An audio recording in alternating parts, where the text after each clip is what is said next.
Sakta jude henbi Thadoini. Khulaikai aduda masang matau phajabada Thadoi haikrabadi loiri. Mama mapa anina mathanta pokjaba yamna luna jana tawduna thamjaba Thadoini. Jauren amadi lay mahal makhoi anina machanupi Thadoigi awatpa amata layhallamde. Phajaba phizon setuna thamlammi. Thadoisu nupi ama oina yamna inja tapjana yamna kina nana leijarami. Ayamba matamda magi samlang adugidamakta jinghi phutuna leirami. Yempat haikru mana sambrei mana manam nungsinaba manamasing kaya haptuna jinghi phutli. Jinghi na toina lui. Asumna tawba sina magi samlang adu jinghi manamna amuktoiba nungsiba na loiri. Masu asumna tawba siyam na pamjay. Laikai aduda sambrei managi jinghi manam hiknam lakpada Thadoi lakli haibasi khangnarami. Khulaikai aduda leiba nupa naha pakhang makai pumnamakna Thadoi na ngawba haibadu oirami. Thadoi aphutpa jinghi aduna masamadu phajana luthoi masadu su chaithari. Irujaba loiraba matungda phi akangba amana magi masamadu kanna kangnaba taithokli. Tanja asida yumthangnabadagi isai sakpa mahakna hiktarai. Maduda mathanta haizai. Isai sakpa haukramalini. Thadoi sakta juda phajabata nattana makhol mawadaso yamna nungshiba yamna mengba haibadu oirami. Yumthangnabada leiba khura ibo chawdasu masu isai tamba yawi. Khura ibo chawgidi nupi nupa kayama isai tammi. Thadoi yamna thuna loisinaba hotnai. Thadoi yamna thuna loisinaba hotnai.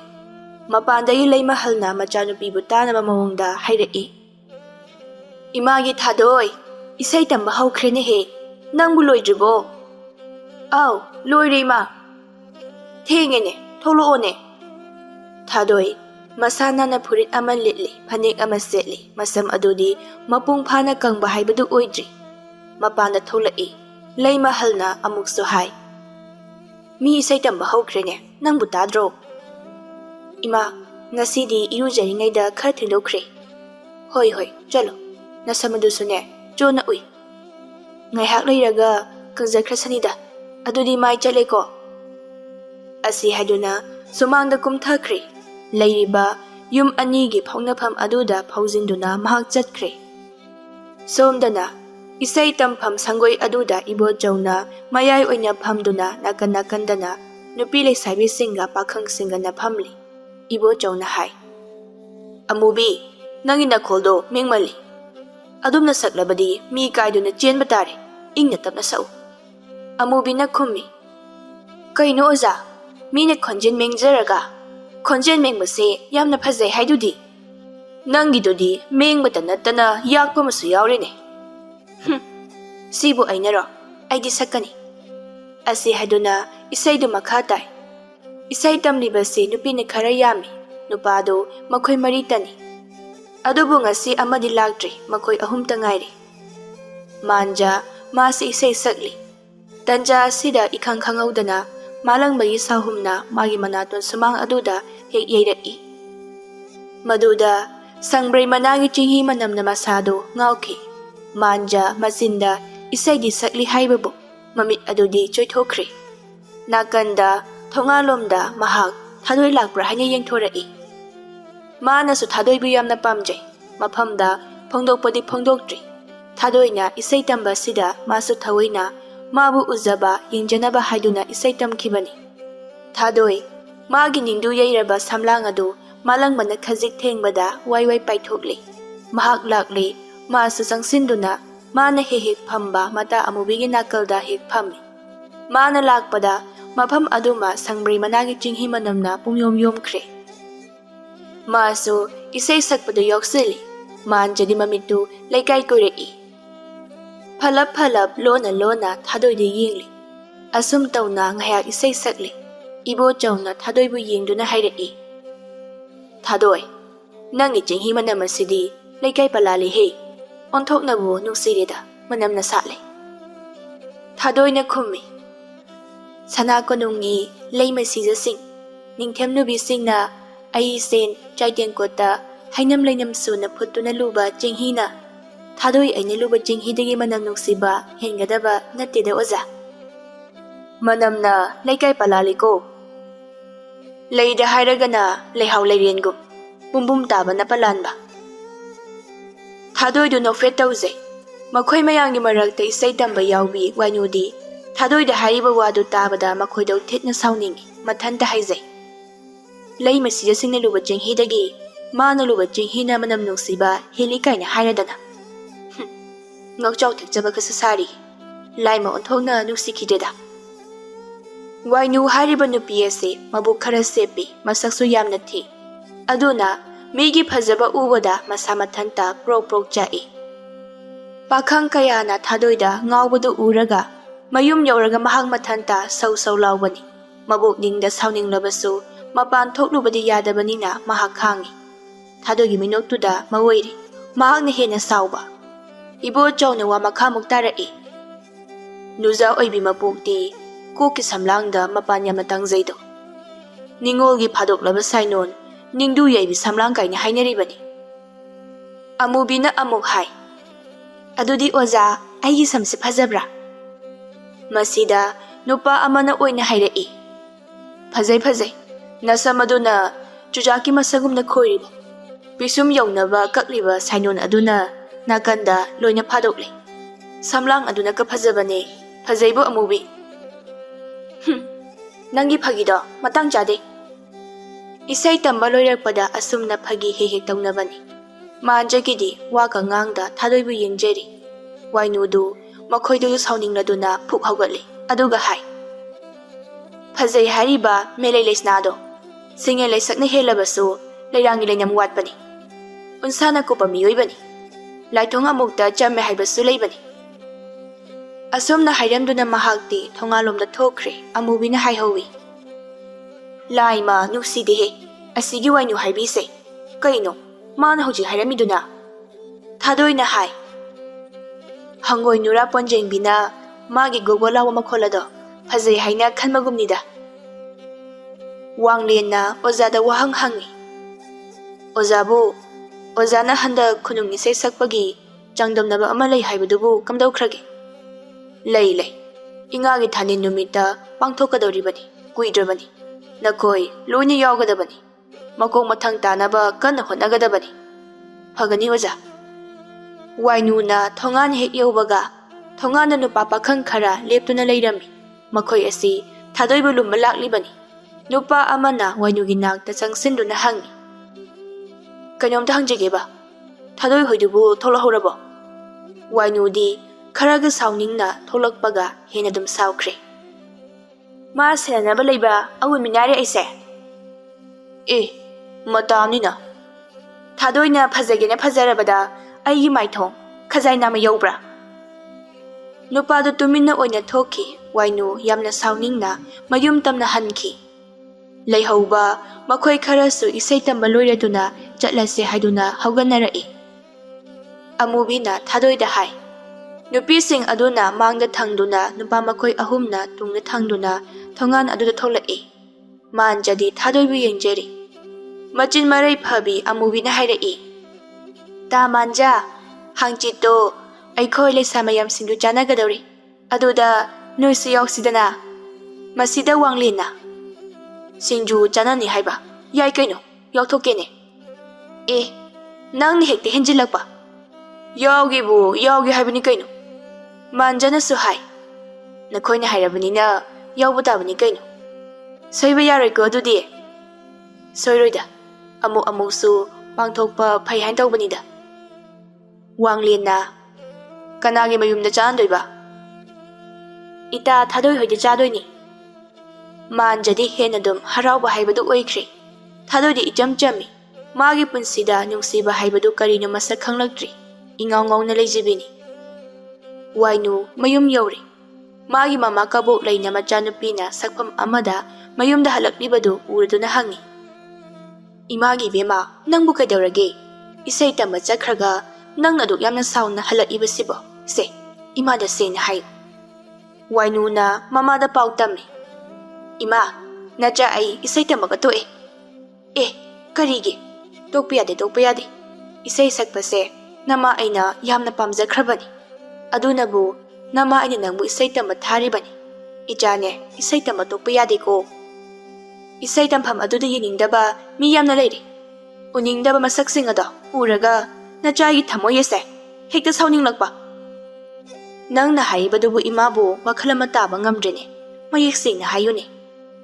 Aduburo ima Thadoido isai tamba yawbado amuk toiba mana masang matau phajabi sariba sangbrai managi Cheng-hi Manam nami kaina masamado wai thadoktuna thamliba magi nungsiba manam aduda pakhang pumnamakna mangonda loina ngauduna laikhre nacha aingondadi pakhang amatana hanna yenglaktre ojana so mabutani hariba khangdede ima magi masak ubase ai khodo yam sagali kabok leisu ahoina dum is mane chadegi masang matau phajaba kayam heladana Cheng-hi Manam namlaga hekta yarabo ima nongma aina saunilakpa numita mana phajari manam nungsire haina thadokliba masamado ikhusina phoiba soiroiko hai aduma tawbadi yade migi mangda phajade ima aina hojik khalise ma numit khudingi Cheng-hi aphutba luriba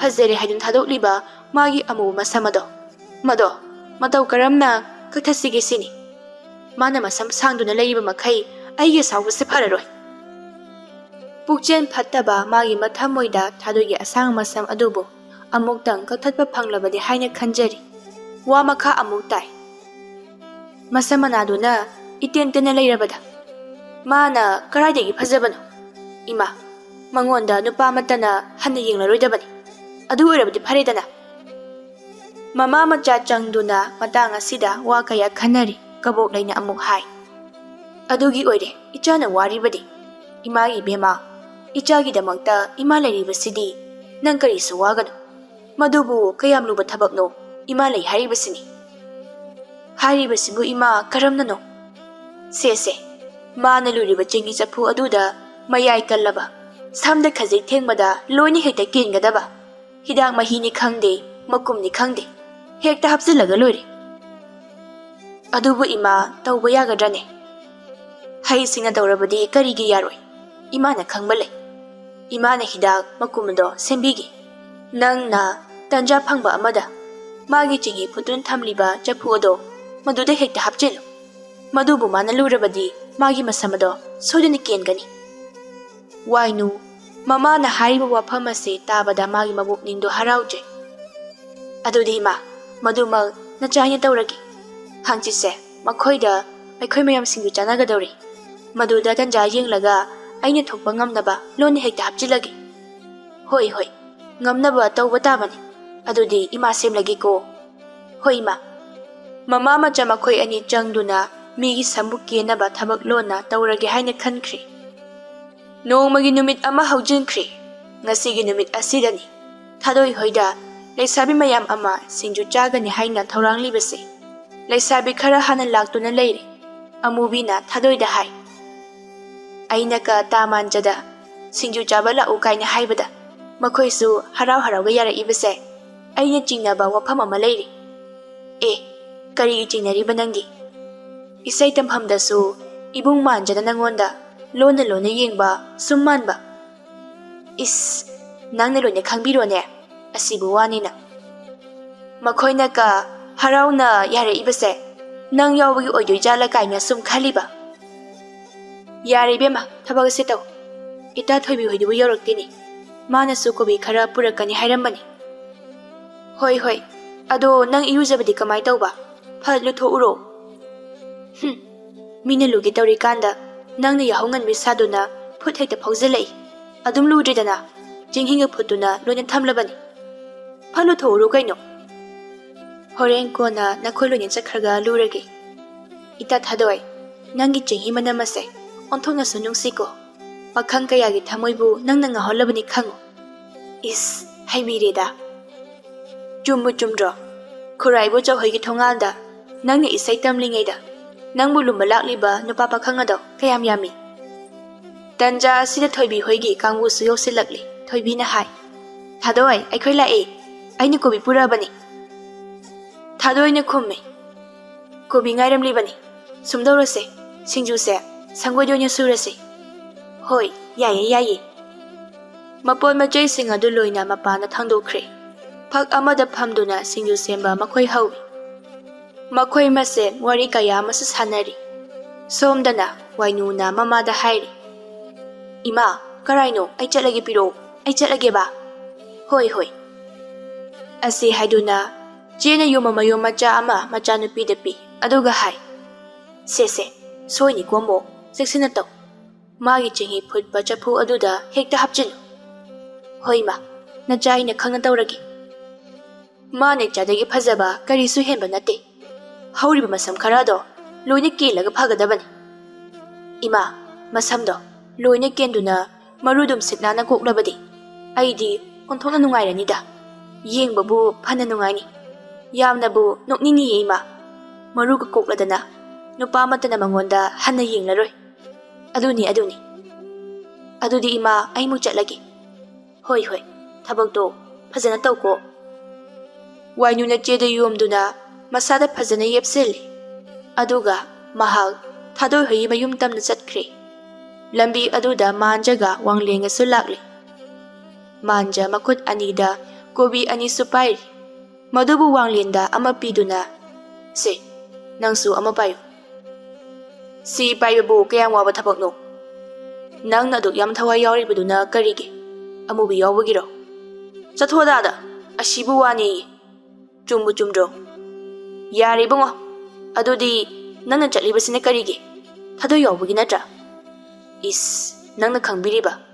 ꯑꯃꯨꯕꯤꯅ ꯍꯥꯏꯔꯛꯄꯗꯨꯗ ꯁꯨꯝ ꯆꯠꯄꯅꯤ ꯀꯩꯅꯣ꯫ ꯌꯥꯔꯦ, ꯈꯪꯖꯔꯦ ꯏꯕꯨꯡꯉꯣ, ꯅꯒꯨꯟ ꯆꯞ ꯆꯥꯅ ꯈꯪꯕꯖꯥꯠꯅꯤ꯫ ꯍꯣ, ꯈꯪꯂꯗꯤ ꯐꯔꯦ꯫ ꯉꯁꯤ ꯑꯩꯅ ꯀꯣꯛ ꯊꯥꯗꯣꯏꯗ ꯅꯪꯅ ꯄꯥꯝꯃꯦ ꯍꯥꯏꯅ ꯍꯥꯏꯖꯤꯜꯂꯗꯤ ꯅꯪ ꯈꯪꯄ꯭ꯔꯦꯛ ꯈꯪꯅꯤꯁꯦ꯫ ꯑꯦ, ꯀꯔꯥꯏꯗꯒꯤ ꯋꯥꯅꯣ? ꯏꯇꯥꯎ, ꯑꯗꯨꯒꯨꯝꯕ ꯃꯤ ꯁꯤꯕ ꯌꯥꯕ ꯋꯥ ꯉꯥꯡꯒꯅꯨꯀꯣ꯫ ꯁꯨꯝ ꯐꯥꯒꯤ ꯇꯧꯕꯅꯤꯗ꯫ ꯃꯈꯣꯏ ꯑꯅꯤꯁꯨ ꯑꯁꯨꯝ ꯋꯥꯔꯤ ꯁꯥꯗꯨꯅ ꯂꯥꯛꯄꯅ ꯊꯥꯗꯣꯏꯍꯣꯏꯒꯤ ꯊꯣꯡꯒꯥꯟ ꯌꯧꯔꯛꯂꯤ꯫ ꯋꯥꯡꯂꯦꯟꯅ, ꯌꯧꯔꯕꯅꯤꯅ ꯆꯪꯂꯁꯤꯅꯦ꯫ ꯏꯇꯥꯎ, ꯇꯧꯔꯤꯁꯤꯕꯨ ꯅꯨꯄꯥ ꯑꯩꯈꯣꯏ ꯑꯅꯤꯇ ꯑꯣꯏꯔꯝꯗꯣꯏꯖꯥꯠꯂꯣ? ꯑꯣꯏꯔꯝꯃꯣꯏꯗ꯫ ꯃꯈꯣꯏ ꯑꯅꯤ ꯆꯪꯁꯤꯜꯂꯤ꯫ ꯋꯥꯏꯅꯨꯁꯨ ꯌꯧꯔꯛꯇꯨꯅ ꯐꯝꯗꯨꯅ ꯂꯩꯔꯕꯅꯤ꯫ ꯃꯃꯤꯠ ꯃꯅꯥꯗꯤ ꯀꯣꯌꯣꯠ ꯑꯣꯠꯇꯨꯅ ꯌꯦꯡꯂꯤ꯫ ꯃꯊꯃꯣꯏ ꯃꯣꯏꯅꯨꯡꯗ ꯍꯥꯏꯖꯩ, ꯑꯩꯅ ꯇꯧꯗꯣꯔꯤꯕꯁꯤꯕꯨ ꯃꯥꯒꯤ ꯆꯦꯡꯍꯤ ꯐꯨꯠꯄ ꯆꯐꯨꯗꯨꯗꯤ ꯃꯅꯤꯡꯒꯨꯝꯕꯗ ꯁꯣꯏꯗꯅ ꯂꯩꯔꯝꯒꯅꯤ꯫ ꯀꯝꯗꯧꯅ ꯃꯈꯣꯏꯒꯤ ꯃꯅꯤꯡꯂꯣꯝꯗ ꯆꯪꯒꯅꯤ ꯑꯩꯗꯤ? ꯃꯍꯥꯛ ꯋꯥꯈꯜ ꯇꯧꯏ꯫ ꯑꯃꯨꯕꯤꯅ ꯃꯥꯟꯖꯒ ꯋꯥꯡꯂꯦꯟꯒꯅ ꯂꯥꯛꯂꯤꯕꯗꯨ ꯎꯗꯨꯅ ꯀꯧꯏ, ꯇꯥ ꯃꯥꯟꯖ, ꯂꯥꯛꯑꯦꯗꯅ, ꯆꯪꯉꯛꯑꯣ, ꯁꯅꯥꯍꯜꯍꯣꯏꯁꯨ ꯂꯩꯔꯦ꯫ ꯃꯈꯣꯏ ꯅꯨꯄꯥ ꯑꯍꯨꯝ ꯑꯃꯁꯨ ꯐꯝꯗꯨꯅ ꯂꯩꯔꯝꯃꯤ꯫ ꯃꯥꯟꯖꯒ ꯋꯥꯡꯂꯦꯟꯒꯅ ꯃꯈꯣꯏꯅ ꯄꯨꯔꯛꯄ ꯀꯣꯕꯤ ꯑꯗꯨ ꯅꯨꯄꯤꯁꯤꯡ ꯑꯗꯨꯗ ꯄꯤꯗꯨꯅ, ꯑꯩꯈꯣꯏ ꯑꯅꯤꯁꯨ ꯀꯣꯕꯤ ꯑꯃꯃꯝ ꯄꯨꯔꯤ, ꯁꯦ꯫ ꯃꯗꯨ ꯊꯝꯗꯨꯅ ꯃꯈꯣꯏ ꯑꯅꯤꯁꯨ ꯐꯝꯐꯝ ꯆꯥꯅ ꯐꯝꯊꯈ꯭ꯔꯦ꯫ ꯅꯨꯄꯤꯁꯤꯡ ꯑꯗꯨ ꯃꯥꯒꯤ ꯊꯕꯛ ꯇꯧꯅꯔꯤ꯫ ꯁꯤꯡꯖꯨ ꯃꯌꯥꯟꯁꯤꯡ ꯑꯗꯨꯕꯨ ꯁꯨꯕ ꯂꯣꯏꯁꯤꯜꯂꯛꯀꯗꯧꯔꯤ꯫ ꯃꯁꯤꯗ ꯑꯃꯨꯕꯤꯅ ꯍꯥꯏꯔꯛꯏ, ꯆꯥꯛꯈꯨꯝꯗ ꯉꯥꯔꯧꯕ ꯃꯊꯛꯇ ꯉꯥꯔꯤ ꯑꯉꯧꯕꯒ ꯃꯣꯔꯣꯛ ꯑꯉꯧꯕꯒ ꯂꯩꯍꯧꯔꯤ, ꯅꯣꯏ ꯑꯝꯇ ꯂꯧꯕꯤꯔꯨꯆꯣꯕ꯫ ꯋꯥꯍꯩ ꯑꯁꯤꯗ ꯋꯥꯏꯅꯨꯅ ꯇꯟꯖꯥ ꯑꯃ ꯐꯪꯂꯦ ꯈꯟꯗꯨꯅ ꯃꯥꯅ ꯑꯣꯏꯅ ꯍꯦꯛꯇ, ꯑꯩ ꯂꯧꯊꯣꯛꯄꯤꯔꯨꯒꯦ, ꯑꯁꯤ ꯍꯥꯏꯗꯨꯅ ꯄꯨꯛ ꯍꯧꯒꯠꯇꯨꯅ ꯃꯍꯥꯛ ꯏꯃꯨꯡꯗ ꯊꯨꯅ ꯆꯪꯈꯤ꯫ ꯋꯥꯏꯅꯨ ꯃꯔꯥꯏꯕꯛ ꯐꯔꯦ ꯈꯜꯂꯤ꯫ ꯉꯥꯔꯤ ꯃꯣꯔꯣꯛ ꯂꯧꯊꯣꯛꯄ ꯆꯪꯂꯤꯉꯩ ꯑꯁꯤꯗ ꯃꯥꯅ ꯇꯧꯒꯦ ꯍꯥꯏꯅ ꯈꯜꯂꯤꯕ ꯊꯕꯛ ꯑꯗꯨ ꯇꯧꯍꯧꯔꯒꯦ ꯍꯥꯏꯅ ꯈꯜꯂꯤ꯫ ꯆꯥꯛꯈꯨꯝ ꯑꯗꯨꯗ ꯍꯥꯟꯅ ꯀꯣꯌꯦꯡ ꯌꯦꯡꯉꯤ꯫ ꯆꯦꯡꯍꯤ ꯆꯐꯨ ꯑꯗꯨ ꯂꯩꯕ꯭ꯔꯥ ꯍꯥꯏꯅ ꯌꯦꯡꯕꯅꯤ, ꯑꯗꯨꯕꯨ ꯂꯩꯕꯗꯤ ꯎꯗꯦ꯫ ꯁꯤꯗꯗꯤ ꯂꯩꯇꯦꯅꯦ, ꯃꯅꯤꯡ ꯑꯁꯣꯝꯗ ꯁꯣꯏꯗꯅ ꯂꯩꯔꯝꯕ ꯇꯥꯏ꯫ ꯑꯁꯤ ꯈꯟꯗꯨꯅ ꯃꯅꯤꯡ ꯊꯣꯡꯗꯣ ꯍꯥꯡꯗꯣꯛꯇꯨꯅ ꯊꯣꯛꯏ꯫ ꯃꯅꯤꯡ ꯑꯗꯨꯗ ꯌꯦꯡꯂꯨꯕ ꯃꯇꯝꯗ ꯆꯦꯡꯍꯤ ꯆꯐꯨ ꯑꯗꯨꯅ ꯂꯩꯔꯝꯕꯗꯨ ꯎꯔꯦ꯫ ꯃꯗꯨ ꯎꯕꯗ ꯃꯍꯥꯛꯀꯤ ꯊꯃꯣꯏꯅ ꯍꯔꯥꯎꯖꯔꯤ꯫ ꯁꯤꯗ ꯂꯩꯔꯦꯍꯦ, ꯃꯥꯒꯤꯁꯦ ꯆꯦꯡꯍꯤ ꯐꯨꯠꯇꯨꯅ ꯊꯝꯂꯤꯕ ꯀꯥꯏꯗꯣ ꯑꯣꯏꯔ ꯃꯥꯜꯂꯦ꯫ ꯈꯪꯅꯤꯗꯅ ꯉꯁꯤꯗꯤ ꯑꯩ ꯍꯦꯛꯇ ꯍꯥꯞꯆꯤꯜꯍꯧꯔꯒꯦ꯫ ꯋꯥꯏꯅꯨ ꯃꯥꯅ ꯌꯦꯞꯁꯤꯟꯈꯤꯕ ꯃꯌꯨꯝ ꯑꯗꯨ ꯄꯨꯊꯣꯔꯛꯏ꯫ ꯑꯗꯨꯒ ꯃꯗꯨꯗ ꯌꯥꯎꯕ ꯎꯐꯨꯟꯗꯧꯅ ꯇꯧꯕ ꯃꯀꯨꯞꯇꯨ ꯆꯐꯨ ꯃꯅꯨꯡ ꯑꯗꯨꯗ ꯍꯥꯞꯆꯤꯜꯂꯝꯃꯤ꯫ ꯑꯗꯨꯒ ꯆꯩꯇꯦꯛ ꯑꯃꯅ ꯃꯗꯨꯕꯨ ꯍꯥꯏꯐꯦꯠ ꯑꯃꯨꯛ ꯑꯣꯠꯂꯝꯃꯤ꯫ ꯃꯥꯅ ꯇꯧꯒꯦ ꯈꯜꯂꯤꯕ ꯊꯕꯛ ꯑꯁꯤ ꯇꯧꯕ ꯂꯣꯏꯔꯕꯗ ꯃꯥꯒꯤ ꯊꯃꯣꯏ ꯑꯗꯨ ꯏꯌꯥꯡ ꯌꯥꯡꯖꯔꯤ꯫ ꯆꯥꯛꯈꯨꯝꯗ ꯆꯪꯗꯨꯅ ꯉꯥꯔꯨꯕ ꯃꯊꯛꯇ ꯊꯝꯂꯤꯕ ꯉꯥꯔꯤ ꯃꯣꯔꯣꯛꯇꯨ ꯄꯥꯏꯗꯨꯅ ꯃꯄꯥꯟꯗ ꯄꯨꯊꯣꯛꯈ꯭ꯔꯦ꯫ ꯑꯁꯨꯝ ꯇꯧꯅ ꯅꯨꯃꯤꯠ ꯑꯁꯤꯒꯤ ꯁꯤꯡꯖꯨ ꯆꯥꯕꯗꯨ ꯂꯣꯏꯁꯤꯟꯈ꯭ꯔꯦ꯫ ꯃꯐꯝ ꯑꯗꯨꯗ ꯇꯤꯜꯂꯝꯕ ꯃꯤꯑꯣꯏꯁꯤꯡꯁꯨ ꯃꯌꯨꯝꯗ ꯂꯣꯏꯅ ꯍꯟꯅꯈ꯭ꯔꯦ꯫ ꯊꯥꯗꯣꯏ ꯁꯣꯔ ꯑꯁꯥꯡꯕ ꯑꯃ ꯍꯣꯟꯗꯣꯛꯏ꯫ Loibadi loikrese. Matamse hanabu thengjinkre. Aidi irusu ludri. Amukta lujahurkhige. Thadoi numidang wairam aduda irujanaba sem sarai. Masida leimahal na hai. Nangbu haujiku irujage haribro. Hoi ma. Numidang wairam asida lururunuda. Irujage haiduna ngasai Cheng-higa putuna thamlabani. Hoi hoi, adudi lururo. Thadoi, yumgi maning aduda mahak irujaba hawi. Cheng-hi aduna magi masam adu maluri. Somda na wainuna mamada pautami. Ima na piba poto. Aina magi Cheng-hi sapu aduda hapchilamlabani. Soidraba nangbo, soidra ima. Adu oirabadi yari kaino. Madubu mana masam lurabadi. Nong nini asida magi masamado loina kelani. Si mangai kaino. Ima, mana masam kembagi mathoi nungaitana leibado. Madu yenglaga ai pena noke. Masang matau phajari. Manam mahanungsire haiduna napanyam tawbani ma. Ma haujiti yengeba. Thadoi haibi ibema nagina punsido hauji loiba taredana. Asi haiduna nokjai. Migi phatanaba tawbana magi nungaijaba haibadu oirare. Asum tawna numit ama haujinkre. Thadoi yahonga hagatli. Yahobaga magi masamadu hana phajana hatokpani. Dari aduda phamduna mahak samjet ama paidna masamadu hatlami. Samjetuna chingtharakpada masam khara kelakpadu mahakna urami. Nahan khaiso sam hatpakanda kharadi adu makkenbani. Ngasina khara yambagum tawrami. Mana samjet aduna hek hatliba makai magi masamdu asum kelaklami. Karigino aigi samasina ngasi asu yam kelibasina. Masa mathanta angakpa maphaujai. Mathangi numike ayuktasu Thadoina masam hatpada samayam ama kelaklami. Tasina magi thamoidu yamna nungaijaramdi. Asumna khak mamangda aigi samase kenkhide. Ngarangdagi samasu yam kelibasibu karigi urajano. Thadoina mamada hai. Ima aigi samse ngarangdagi yamna keli. Ha, ichagi sam keli haiba. Makutta pariba akenba samsing adubu uttuna. Duima, sida yamna kenkre. Mamangda sumna khak kendabani. Nangbu Cheng-hi luriba natro. Luzaye ima. Aduga karam tawribana masina. Makoi anigi thamoidu wazai. Thadoi kariguma matamda makuttuna makokta hotluba matamda. Magi masamda hekta kelai. Masina magi thamoi adubu yamna nungai handre. Numit nini humni haujinkre ibochawgi sangoidi saitamli. Makhoi loina lakli adubu Thadoi laklamde wainuna mabukningda haizai. Mana isaitama lakhidribase. Numit nini humni di surese. Nati mabu tasene makokta hauba masamakhaido loina kelaba zala. Adugi soidana oiramganigi mana lakdribase. Mamai ikaiduna. Kalaktum peli. Aduni. Nangak ado. Haiget khodana. Phajai haine pungjaribana sak ado. Haujiti kari sare. Mahang mathanda nokjai. Manjadi Thadoine isai tamba lakhidabaduda mathoi yamna nungaijaramdi. Isai sakningbaga masada amata phauramdi. Somda Thadoidi. Magi musuk muna wai tana sanglamba phajaramba samlang adu tangkhai hina kenkre. Asumna tawrabada mahak yamna kapli. Chagani thakani haiba mahak khangri. Kaptuna adum leiri. Leima halna mapuroibada hai. Makhoi pabong najanupigi matawase aidi yengba ngamre. Mana luna chana thamjaba masamase. Haujiti loina kenkre. Najanupise kaptuna adum leiri. Aisu magi se haifam ama khangre. Naansu lai mukti khurumlaga yengkre. Adubu kanaba karisu phangdabagum tawi. Makhoi pabongna amamu kawi haibadudi. Hore numidang wairam lakani hairakpani. Mana mukhurumlaga phabri yenglase. Mama mapa oiriba makhoi anigi thamoiso yamna wai. Leima halna makha tai. Magi sangbrai managi Cheng-hi Manamna. Laikayase sima thunglambani. Haujiti pumloi loiri. Chau thau haibasu karisu yada kaptuna adumak leiri. Makhoi pabong najanupigi layong asibu kari oirabazano. Horen oja maibada hanglase.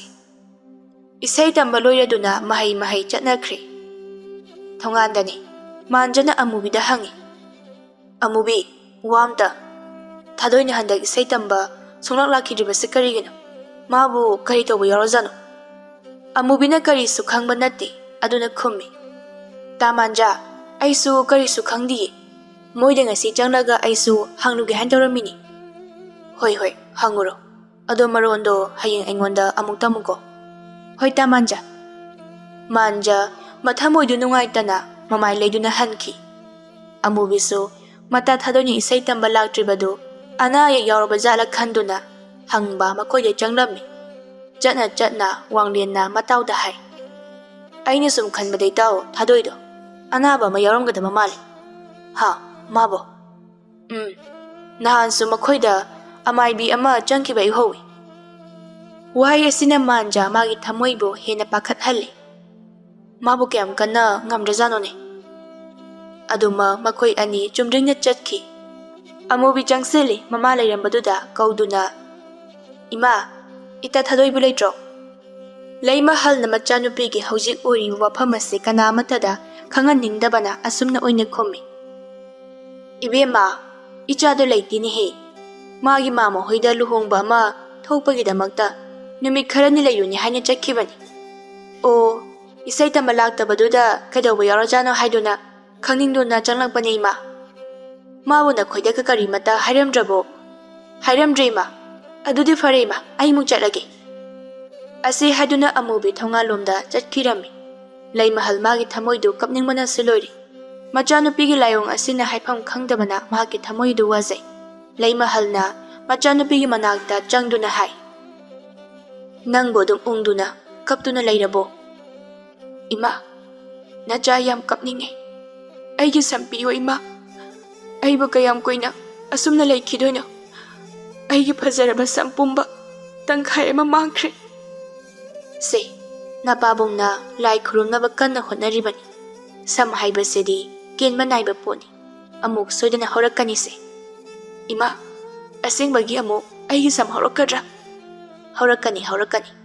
Numidang wairamda lai khurumgadoini. Imagi thadoi.